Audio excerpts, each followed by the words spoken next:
வழங்கும் கார்த்தி மற்றும் அரவிந்த் சாமி நடிப்பில் மெய்யழகன் செப்டம்பர் 27 முதல் உங்கள் அபிமான திரையரங்குகளில். தமிழக அமைச்சரவையில் சேர்க்கப்பட்ட 4 பேர் அமைச்சர்களாக பதவியேற்பு. ஆளுநர் மாளிகையில் நடைபெற்ற நிகழ்ச்சியில் RN ரவி பதவி பிரமாணம் செய்து வைத்தார்.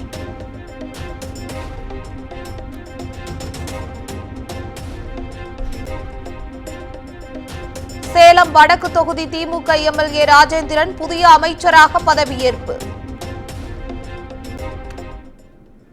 ராஜேந்திரன் என்னும் நான் சட்டப்படி அமைக்கப்பெற்ற இந்திய அரசியல் அமைப்பின்பால் உண்மையான நம்பிக்கையும் மாறா பற்றும் கொண்டிருப்பேன் என்றும்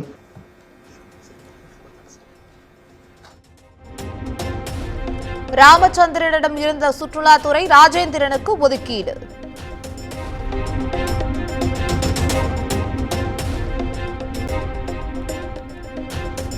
நிபந்தனை ஜாமீனில் வெளிவந்த செந்தில் பாலாஜி மீண்டும் அமைச்சராக பதவியேற்பு.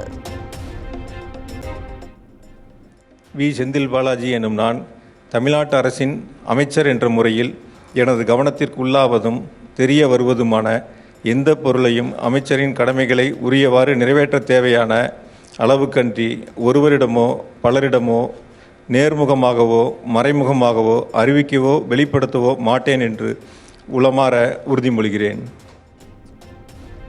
ஏற்கனவே இருந்த மின் மற்றும் மதுவிலக்கு ஆயத்தீர்வுத்துறை ஒதுக்கீடு.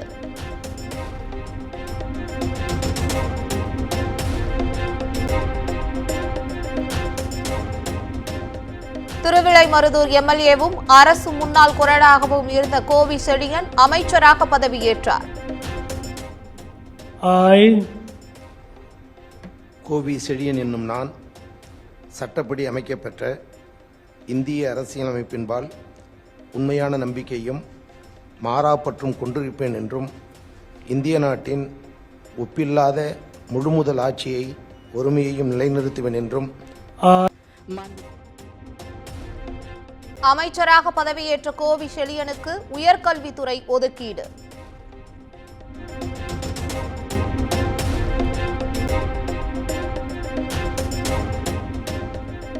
கடந்த ஆண்டு அமைச்சரவையில் இருந்து நீக்கப்பட்ட ஆவடி நாசர் மீண்டும் அமைச்சராக பதவியேற்பு. செஞ்சி மஸ்தானிடமிருந்த சிறுபான்மை நலத்துறை ஆவடி நாசருக்கு ஒதுக்கீடு.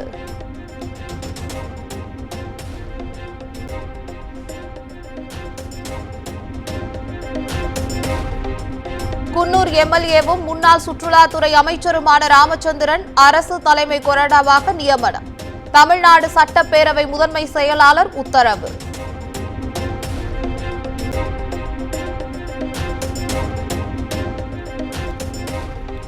கிண்டி ராஜ்பவனில் ஆளுநர் RN ரவியை பொன்னாடை அணிவித்து வரவேற்ற முதலமைச்சர் மு.க. ஸ்டாலின்.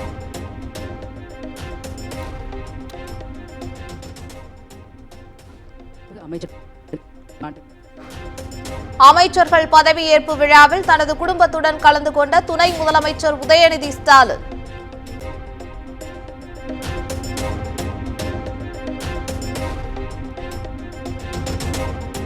அமைச்சர்கள் பதவியேற்பு விழாவில் துணை முதலமைச்சர் உதயநிதி ஸ்டாலின், அமைச்சர்கள், MP-க்கள், திமுக கூட்டணி கட்சி தலைவர்கள் பங்கேற்பு. வைகோ, செல்வ பெருந்தகை, திருமாவளவன், முத்தரசன் உள்ளிட்ட தலைவர்களும் பங்கேற்றனர்.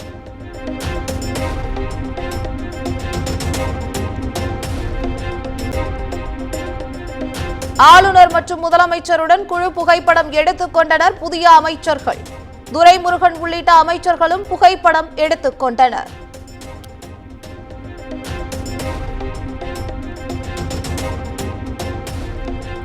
ஆளுநருக்கு இருபுறங்களில் அமர்ந்த முதலமைச்சர், துணை முதலமைச்சர் புகைப்படம் எடுத்தபோது ஆளுநருக்கு வலதுபுறம் முதலமைச்சர் மு.க. ஸ்டாலினும் இடதுபுறம் துணை முதலமைச்சர் உதயநிதி ஸ்டாலினும் அமர்ந்திருந்தனர்.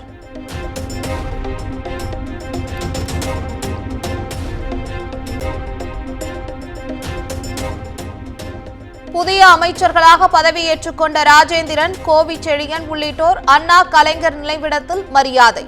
செந்தில் பாலாஜி, நாசர் ஆகியோரும் நினைவிடத்தில் மலர் மரியாதை செலுத்தினர்.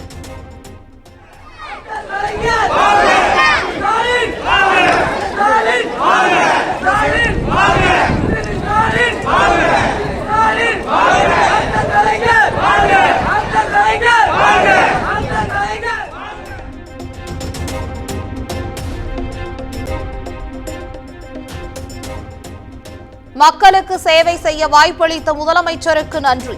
விமர்சனங்களை வரவேற்கிறேன். எனது பணியின் மூலம் அதற்கு பதிலளிப்பேன் எனவும் துணை முதலமைச்சர் உதயநிதி ஸ்டாலின் பேட்டி.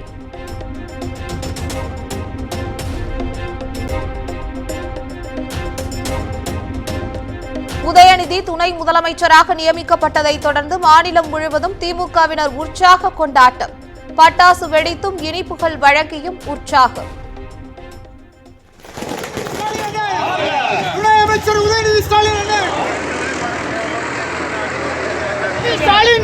துணை முதல்வர்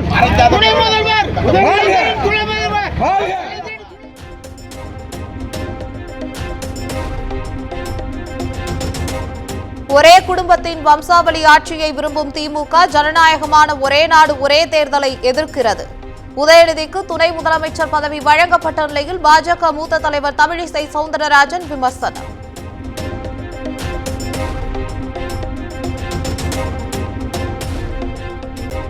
திமுகவில் தலைமை பொறுப்பு ஒரு குடும்பத்திற்கு மட்டுமே என்பதை துணை முதலமைச்சர் பதவி காட்டுகிறது. காரைக்குடியில் பாஜக ஒருங்கிணைப்பு குழு தலைவர் ஹெச் ராஜா விமர்சனம்.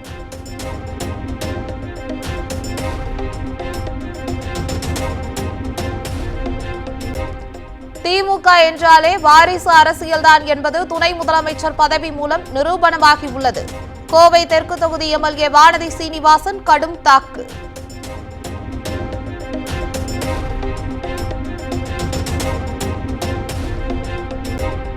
மக்களால் தேர்ந்தெடுக்கப்பட்ட உதயநிதிதான் துணை முதலமைச்சராக நியமிக்கப்பட்டுள்ளார். வாரிசு அரசியல் என கூறிய எதிர்க்கட்சிகளின் குற்றச்சாட்டிற்கு திக தலைவர் வீரமணி பதிலடி.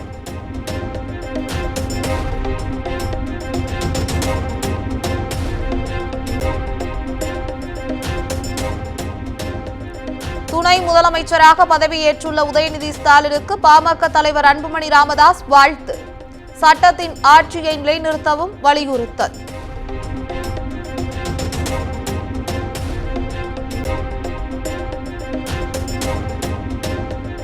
வக்ஃபு வாரிய சட்டத்திருத்த கருத்து கேட்பு கூட்டத்தில் பங்கேற்க இஸ்லாமியர்களை அழைக்காமல் திமுக ஓரவஞ்சனை செய்கிறது. அதிமுக பொதுச் செயலாளர் எடப்பாடி பழனிசாமி குற்றச்சாட்டு.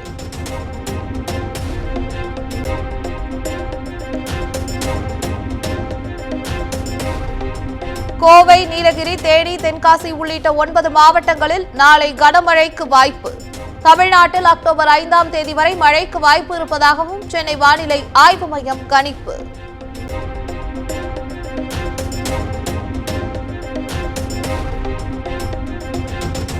சென்னையில் அடுத்த 48 மணி நேரத்திற்கு மிதமான மழை பெய்ய வாய்ப்பு. சென்னை வானிலை ஆய்வு மையம் தகவல்.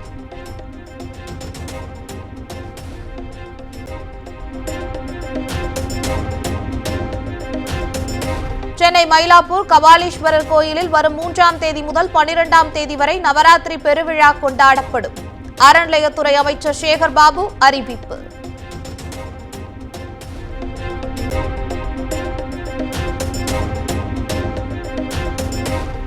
சென்னை அசோக் பில்லர் அருகே மழைநீர் வடிகால் வாயில் விழுந்த நபர் உயிரிழப்பு. முறையாக தடுப்புகளை அமைக்காததே உயிரிழப்புக்கு காரணம் என பொதுமக்கள் குற்றச்சாட்டு.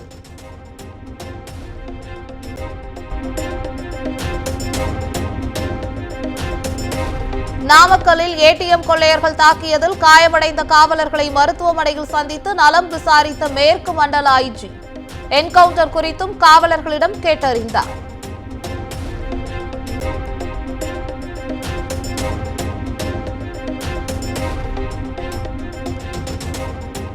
ஏடிஎம் கொள்ளை வழக்கில் கைதான ஜூமானுதீனிடம் குமாரபாளையம் நீதிமன்ற நீதிபதி மாலதி விசாரணை.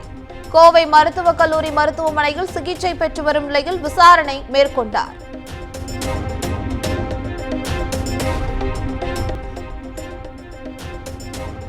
சதுரகிரி சுந்தர மகாலிங்கம் மலை கோயிலுக்கு செல்ல பக்தர்களுக்கு நாளை முதல் 3 நாட்களுக்கு அனுமதி. அனுமதிக்கப்பட்ட நாட்களில் மழை பெய்தால் மலையேற தடை விதிக்கப்படும் என்று வனத்துறை அறிவிப்பு.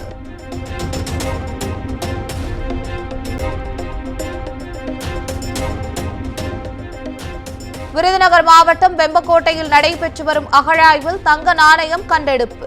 17ஆம் நூற்றாண்டைச் சேர்ந்தவை என அகழ்வாராய்ச்சி அதிகாரிகள் தகவல்.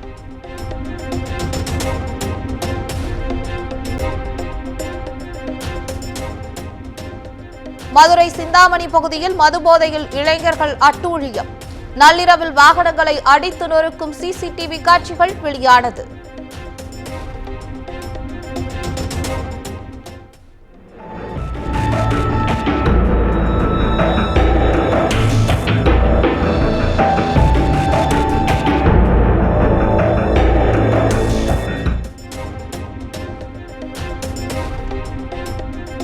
சென்னையை அடுத்த பூவிருந்தவல்லி அருகே சாலையில் தோண்டப்பட்ட பள்ளத்தில் கார் கவிழ்ந்து விபத்து. சிசிடிவி காட்சிகள் வெளியீடு.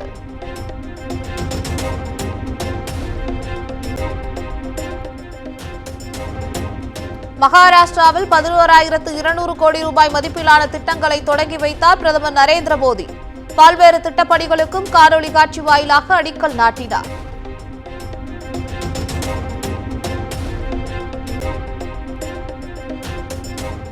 மழை காலங்களில் தண்ணீரை சேமித்து வையுங்கள். நாட்டு மக்களுக்கு பிரதமர் நரேந்திர மோடி வலியுறுத்தல்.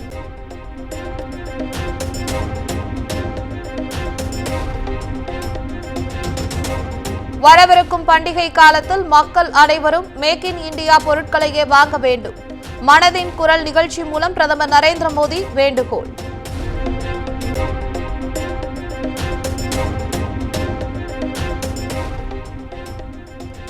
மார்க்சிய கம்யூனிஸ்ட் கட்சியின் பொதுச் செயலாளர் சீதாராம் யெச்சூரி மறைவை அடுத்து ஒருங்கிணைப்பாளராக பிரகாஷ் காரத் நியமனம்.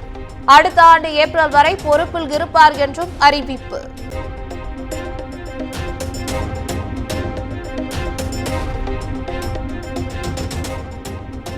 கஞ்சாவை இந்து மதத்துடன் தொடர்புபடுத்தி பேசிய சமாஜ்வாதி கட்சி எம்பி. உத்தரப்பிரதேச மாநிலம் காசிப்பூர் தொகுதி எம்பி அப்சல் அன்சாரி மீது வழக்கு பதிவு.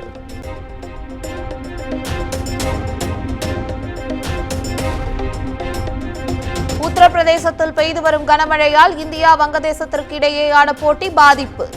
மைதானம் ஈரப்பதமாக இருப்பதால் 3வது நாளாக ஆட்டமும் ரத்து.